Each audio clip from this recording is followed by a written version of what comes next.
welcome to another episode of Solving Problems in My Farm. My name is Carla Garcia, Horto America's Technical Service and Consultant, and today we're going to learn why you cannot just copy a recipe when you are working with organic hydroponics.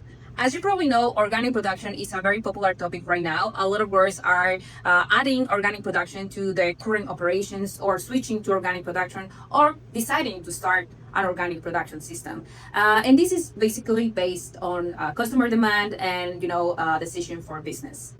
So as a consultant, I get to work with growers that they are working with a traditional fertilizer and now are trying to learn how to use an organic system. It's very different. A traditional formula usually is a formula where we have compounds and we know exactly the amount of compounds that we need to weigh and put into our nutrient solution. Of course, speaking about hydroponic production, if you're doing this with an organic system, things are going to be very different. So here are some of the steps that you need to follow if you are considering working with organic production. The first step will be to test your water, and this is the water source, and this is for any kind of system. So test your water source. We need to know if there is carbonates, the pH, the electrical conductivity, if it has chlorine, for example, because in our organic system we're going to have bacteria that are going to help you to release nutrients. So you need to check on that. After that, you will need to select the ingredients for your nutrition program. And here there is a very important aspect to mention. There is not a specific recipe for a specific crop when you are working with organic production. You need to know that. You will need to select, good quality ingredients, but you will need to build your own program based on your own analysis. You will need to understand how is the system behaving based on your crop, on your cultivar, on your environmental situation. So you will need to select ingredients that will help you to maintain, your system through the cycle. And based on that, you will create a program. In organic production, there is usually one ingredient that is the main ingredient that is releasing more nutrients to your formula. However, you will need always to work with other ingredients. First, you will have, your primary source of nutrients, and you need to add bacteria usually to release all the nutrients. You will need to have nitrifying bacteria and some bacteria that can also help you to release more nutrients, not just nitrogen, of course. That will be, the first situation that we need to create on the system, your main source of nutrients and the bacteria to get to work with the nutrients. And here is the interesting situation. You will have bacteria. The bacteria will take time to release those nutrients. So we need to start monitoring our system to see how is the profile of nutrition. How is ppm for nitrogen, for phosphorus, for potassium. As you know, different crops will have different requirements. For example, if we work with lettuce, there is a requirement for nitrogen. If we work with tomatoes and the plants are flowering, you will need to increase potassium or phosphorus, for example. If you work with the strawberry, you will need to create a specific nutrient solution that is not very high on electrical conductivity. So there are specific requests from different crops. So based on that, you will need to start creating your program.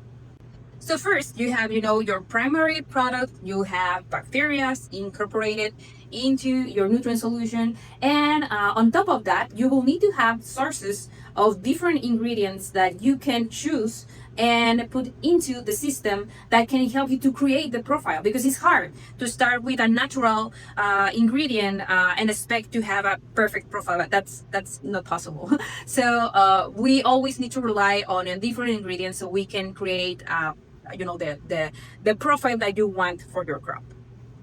And which are these ingredients? So you need to rely on different products that are unlisted for organic production that can provide some elements that are important in order to complete your profile. For example, at the beginning, nitrogen is usually low because the bacteria will take time to release those nutrients, right? So you need to rely on a product that can add nitrogen to your profile, and that product need to be separated because you at the beginning you will need to add more, and when the bacteria is working and then the nitrogen from the main product is releasing, then you will start to reduce that one, right? Then for example you need potassium or you need phosphorus or calcium, depending on your system. You will need to find different sources that you can rely on, because you cannot just rely on your main product. This is if you want to create a very specific profile of nutrition that we know. If you are a commercial grower, you should be interested on doing this. So monitoring your system will be key if you want to create a good program. And you don't have to do this every cycle, but at least at the beginning, it's very important to pay attention to the nutrition profile to get to learn how is the system behaving and how you will need to incorporate different ingredients in order to create this living organism that is your organic nutrient solution. In traditional system, we usually rely on monitoring electrical conductivity and pH, but in this case, it's not the same. I mean, pH is important and we need to pay attention. Usually, the bacteria activity will tend to reduce pH, and nitrate uptake from the roots will tend to increase pH. So there is kind of equilibrium on pH for some systems, but still you need to check how is the pH behaving, and look for sources, organic sources, like for example calcium, if you want to increase pH, or for example if you want to reduce pH, you need to work with citric acid, for example. So you need to find unlisted sources that you need to incorporate in the system in order to maintain the pH.